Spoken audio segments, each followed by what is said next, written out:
And welcome back, YouTube, to another episode of Life in Prison. My name's Zach, and today what we're going to be talking about is how prison isn't prison anymore. From a subscriber saying how the more or less the new millennial YouTube channels that discuss prison more or less aren't the same what it used to be. Prison's not the same. I completely agree with you. From me getting locked up, right? From 2007 going all the way up, so when I finally did prison time in 2011, the jail systems started to change. So then the domino effect of the prison system started to change. You gotta think, back before my time, right? There's so many factors in describing prison because every prison is different. So you got prisons out west that are completely different than the prisons on the East Coast. Not only that, but even the different prisons in the states are completely different than each other also. Honestly, the West Virginia prison system where I did my time, it's not as crazy as some of these other places where a lot of these other dudes have been. You know what I mean? Like everyone's prison system, everyone's prison experience is completely different. Everyone's got different personalities, and then with those personalities, when you're in a different setting, prison-wise, your stay's going to be a completely different. So trying to base this person's prison experience off this one's is going to be completely different. Some people are involved in gangs, and some people aren't. There's another YouTuber, K-Frog.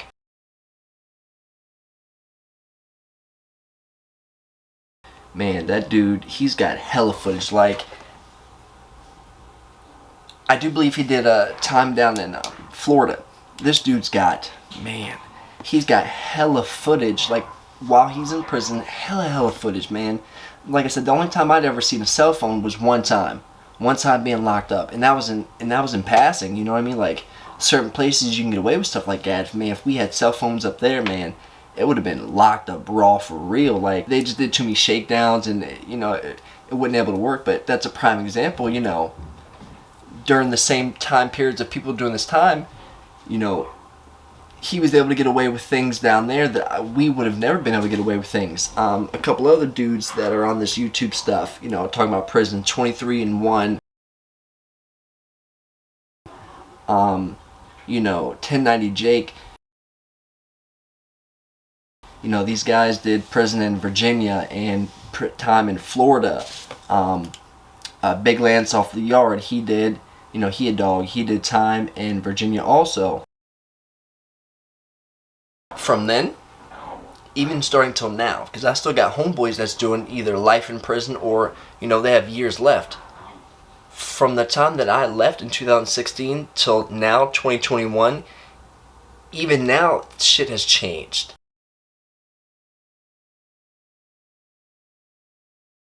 You know what I mean? And in the next 10 years, it's going to change. Because all these OG dudes, right, that are infamous for chopping CO's heads off and all this crazy stuff, right?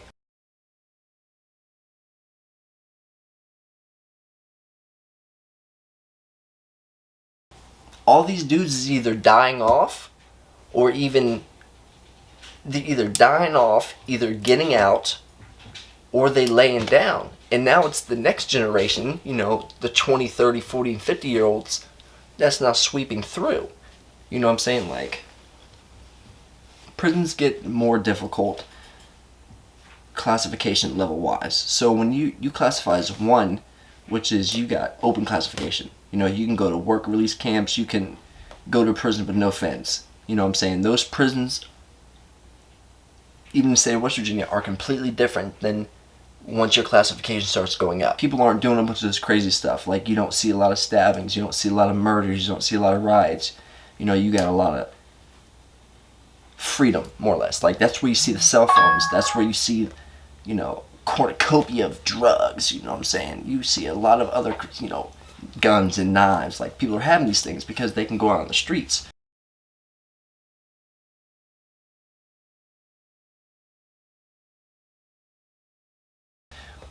Once you get to 2, 3, 4, and then 5 maximum security, you're not able to get all this stuff. And the politics aren't as bad now because you got a lot of the older heads that are still up in the positions where they're telling the younger ones that you need to think before you act.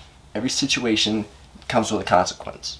Okay, whether it's positive or negative, something's going to happen. If you're part of something, then obviously everyone's going to be affected. And it's crazy because in prison, it's mass punishment for the inmates. So if one inmate's acting up, then he'll get the whole pod locked down. So if you get the whole pod locked down, and if people got stuff going on at the time, now they're going to get on your ass. So when you got a lot of these younger kids, a lot of these younger dudes that's swarming the prisons, yeah, the prison system's changing. The prison system's always going to change. I mean, it may just be as violent, but the violence is never going to leave. I feel like that's how you earn. In prison, you have to earn your respect by violence. And it's not for everybody, not everyone has to do that, but most dudes hold you to a higher standard. So obviously, you don't have to go out and fight a bunch of people to get respected, but if something comes your way, right, you better handle it. So if someone takes your stuff, you better beat their ass. If someone calls you a bitch, you better beat their ass. If someone put their hands on you, you better beat their ass. Crazy stuff, right? Years ago. You know what I'm saying? Years ago, there's a lot of crazy stuff. But now in prison, there's more cameras and there's more rules, and you can't get away with stuff as like you used to. Yeah, people are still doing stuff, don't get me wrong. Obviously, like, people are still getting killed on a regular basis. But back then, it was a lot easier. So yeah, prison was a lot harsher. And there was a lot of people, who knows, myself included, I mean, who knows? Some people wouldn't even be able to make it. Like, unless you was a guerrilla, you wouldn't have been on that compound. Yeah, West Virginia has definitely changed. I mean, from Moundsville, for instance. Moundsville was, West Virginia's penitentiary. It's abandoned now. You can do tours and stuff through it and stuff.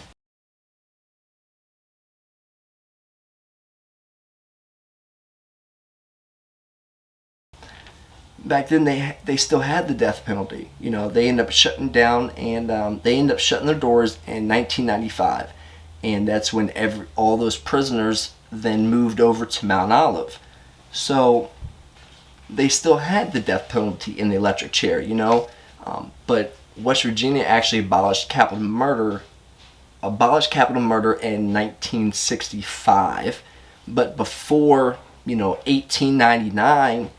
Executions were public, and they were carried out by each county.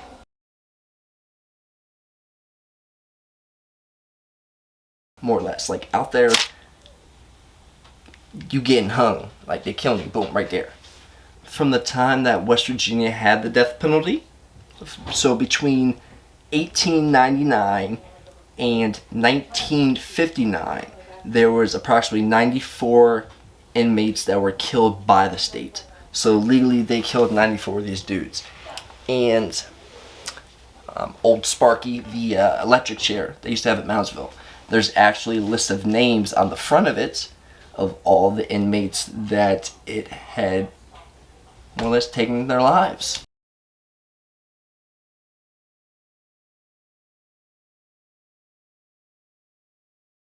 Prison's how you make it.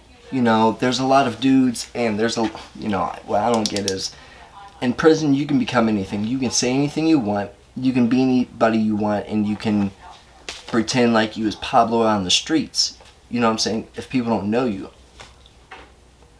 But once people get to the streets, they should not want to pretend like they're someone else. You know what I'm saying? Because it eventually ends up coming out, like, especially if you end up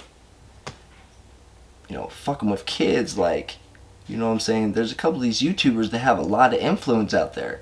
And hey, it comes to find out that 20 years ago that you got in trouble for fucking with a 14-year-old. Like, it doesn't matter any type of time span. Like I said before, you ain't gotta be some badass to be respected, but you fucking with kids in any type of way or pimping them out, that's just as bad. Even if you ain't fucking with them, you pimping them out to other people, man, that's even worse, to be honest with you. Like, you profit off someone raping an underage girl. Like, you profit off of that. So regardless of what route you try to go down, what rabbit hole, it's still on some fuckboy shit, like this disgusting shit. Recently, there's a lot of, a lot of people on YouTube that's going back and forth, you fake, well, you ain't real, you ain't really did this type of time, and you wasn't acting like this on the compound, and you didn't even hit this compound, and you know what I'm saying? Like, we grown men, we on YouTube, we are trying to help people out there that might be going through some stuff or have already went through some stuff, to help them never have to go through any type of these situations where they might have to get locked up. It's not about ourselves. It's about helping the ones that are actually going to listen. You know what I'm saying? Everyone to make it about themselves, like, stay in your lane. You know what I mean? If you wasn't really out here banging whatever, that's cool. As long as you got a personality, as long as you ain't a piece of shit, people will fuck with you, right? You ain't gotta fucking pretend like you used to live on this block just to get some credibility. Or pretend like you wasn't fucking with some girl. Like, years ago, before I even got locked up, you may not have had all the video games and all this and that. Prison was hard time. It was really, really hard time.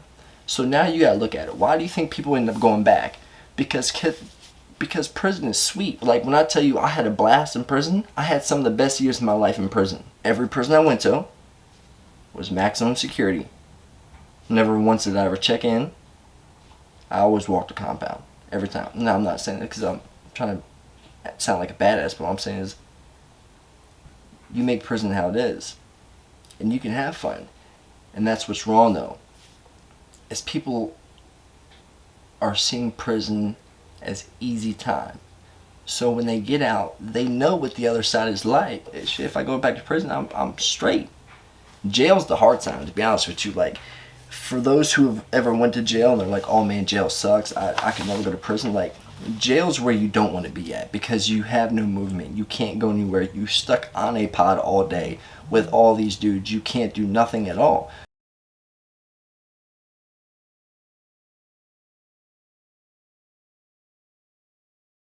Prison is, as I said before, you could be in your cell with an Xbox 360 TV. You know what I'm saying? You got CD players, you've got tablets that you can now video chat with your family, and you can listen to music, you can download music and listen to music. Like,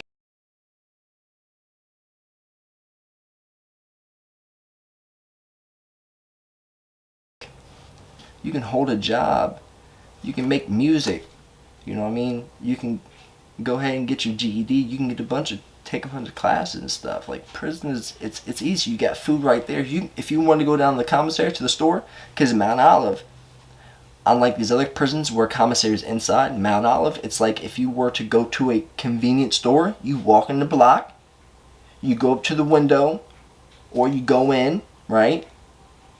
You go in there, food, that's all I see. You point at what you want. Okay, well, you got your ID card. So the commissary lady types your information in so she can see how much money you got. So you just go up to it. You want a cold soda, or you want some ice cream? You want some ice cream? Oh, it's cold. Boom, right there.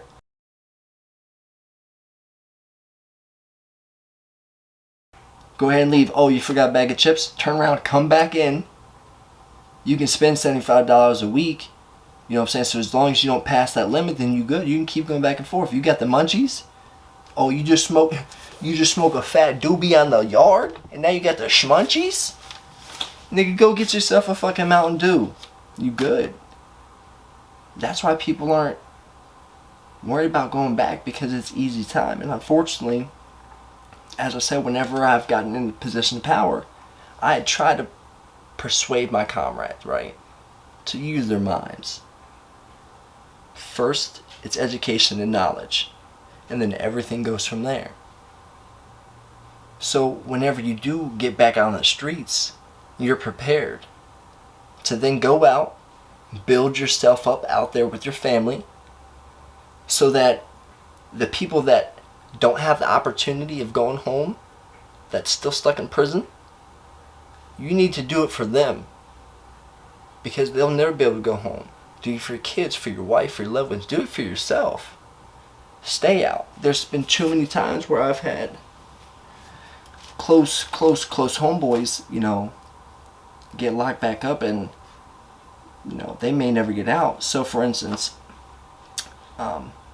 one of the most loyal DMI members that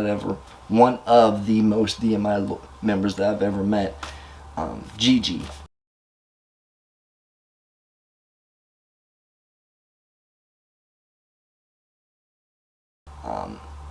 Unfortunately, and back in September of 2020, so there was a dude named Tristan Bringalow. This happened up in Virginia, front row area. Unsure why, because things are still going on in the court process. So, unsure why, but Tristan Bringalow went missing September 28th. It was the last time that he had posted on social media. 2 months later, almost 3 months, his body was found in a refrigerator. George Good, Gigi, and Crouch, his co-defendant, were eventually arrested, and as is with everything, Gigi shut the fuck up. That's exactly what he did. Crouch never did time like that. He's never did time. He's never done anything crazy. What did he do? He started bragging about what he'd done and stuff that, he may not have done, but he thought that he was big man on campus. Started bragging about it in his cell. So you know what his cellie did? He wore a wire on him. I don't. Like, no matter where you go, you never brag about things you did or things you even didn't do. That's even worse. So now Crouch is, you getting hit with first degree murder. Like, you bragging about charges that you don't need to be bragging about, that honestly, other things that have nothing to do with you, but you think it's cool. Here in a couple of days, I'm trying to get up to Virginia, and I'm trying to get in contact with Gigi's girl so I can do a live interview with him while he's still locked up. He is actually, he was being held at first at RSW Regional Jail, and then was shipped to Western Virginia Regional Jail in Salem, Virginia. After that whole proceeding went on, there was a lot of stuff that was going on in the jail. People was, when you got someone that is trained to go, and you go to a jail that apparently isn't all that. You know what I'm saying? They ended up running Gigi's background, and some things ended up happening. They ended up shipping him out. Hopefully his girl, the video chat will, everything will work out fine, and I'll be able to do an interview with him and then share it with you guys so you can see what the process is of being charged with first degree murder. So what they were actually charged with, it was first degree murder, abduction, and prohibition against the concealment of a dead body. So, I know everything's still going through and everything, so hopefully he'll be able to shed a little bit of light on, what the jail system is like in Virginia, because I've never been locked up in Virginia, and I know this is the first time that he's done jail sentences, but, he about to go to prison. So, we're going to go ahead and follow his journey, while he's going to the Virginia prison systems, because, he's going to get a couple years, because he already got hit with, some drugs, some guns, and with him being a convicted felon, because, me and Gigi did damn near our whole sentences. He did, I want to say like a year and a half, maybe 2 years longer than me. I think he did 6.5, 7 years, where I only did 5 while at Huttonsville before he got shipped to Mount Olive, because we was at Huttonsville together. Then he got shipped to Mount Olive first after he ended up stabbing that CO back in the hole at Huttonsville. So when they sent him up to the Quality Life program at Mount Olive, when I finally got up there, and Slim, the skinhead I was telling you about that showed me love, he was the one that was hollering at Gigi. Gigi was already up there on the Quality of Life. So when I got up there, Gigi was up there, but I hit the yard. After 2 weeks of being in the hole, I ended up hitting the yard. But Gigi was on the program. They never let him hit that yard. That's when he ended up catching this body. But eventually, when I end up getting up to Mount Olive, it's when I finally linked up with Callie, Trayvon Strange.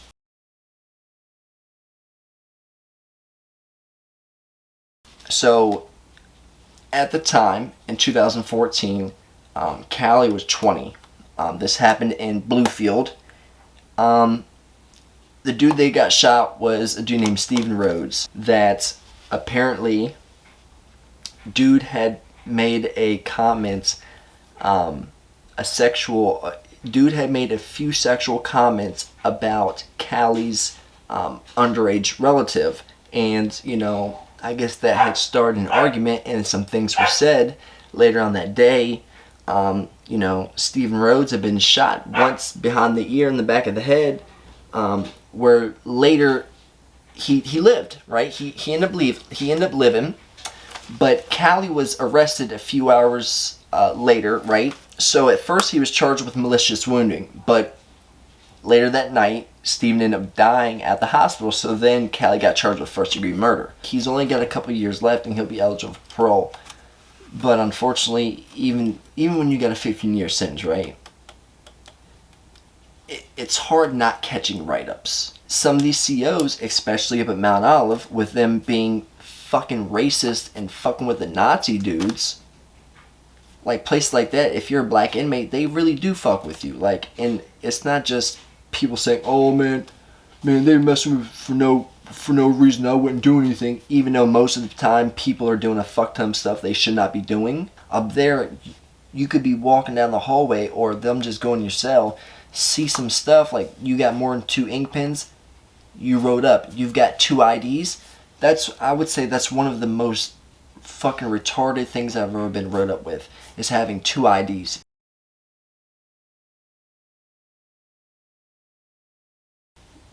That's what I'm talking about. When people will write you up for small stuff just to try to hold you and do some real fuck shit. Like, with him having a life sentence,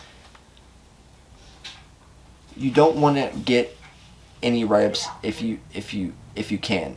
Because when you go up to the parole board, if you have a violent crime like that, the parole board's really going to hold you to a higher standard, because if you have any violence during that time, they're not going to think that you've went to prison, learned your lesson, have been reformed, and now you're ready to be returned back into society. So within that time, you get a bunch of random write-ups. Callie's been in plenty of fights. He's been, he's got into it with a few people where, some knives had been used. So when he does come to see the parole board, they're either going to let him go, or they're going to give him a 3-year flat. So then now he's going to have to wait 18 years to see the parole board, and hopefully they don't give him another flat, because then that'll be 21 down. Whenever you're young in prison, you have so much to learn. And I feel that whenever you're around that age, right, young 20s, you're still learning as an adult. You're still soaking up a lot of knowledge and stuff. So once you do a butt ton of time, within the young years of you learning to become an adult, if it's in prison, could you imagine doing 15 years, right? You 18, 19, 20. You do 15, 20 years of your life in prison. When you get out, you 30, 40 years old. Are you going to know what to do? Because if you want to buy a house, that credit's going to have to be right. You know what I mean? There's no one teaching anybody all this stuff. Really actually preparing people to get out. They're like, okay, we're going to help you prepare to get out and get a job. Well, how are you going to do that? So let me ask you this. During these times where they prepare you to come out, right? Do you know how discouraged the felons get when they keep getting turned down left and right, left and right, left and right because of their felonies? They can't get a job. They don't expect them to go and sell drugs. That's a no-no. But let me ask you this. Some people are in situations that some may never have to be put in. You know what I mean? So let me ask you this. For anybody that's never been put in a situation like that, okay? Say you cannot get a job. You can't. At all. Period. Right? You're not getting a job. Just say no one's going to hire you. For the sake of argument, no one is going to hire you. It doesn't matter McDonald's. It doesn't matter you cleaning gutters. It doesn't matter you cleaning toilets, whatever. No one's going to hire you, right? What if the only way to support your family is to sell drugs? What if the only way to support your family, is shoplifting, right? Stealing for your kids so that they can eat. Some people will do anything by any means necessary just to eat. You have to. Some people don't have these opportunities like some do. I'm not perfect at all, so if you've done some fuck shit, who am I to say, okay, well, I'm better than you? Fuck no. The only people that I look down upon is the people that be fucking with kids, like, you know, doing bad things to people that don't deserve it for no reason. Also, you know what I mean? Because there's pieces of shit out there, you know what I'm saying? And those are people that end up. It's crazy because it seems like all the negative stuff happens to good people, but all the negative stuff, it's a big cycle. It's either out here on the streets or in prison, either or. No matter where you go, it's nasty negative shit. You're right, prison is not the same anymore, and I hope to never find out if it's changed drastically in the next 10 years. But positivity. If you're new, go ahead and hit the subscribe button. While you at it, go ahead and hit that notification button. As always,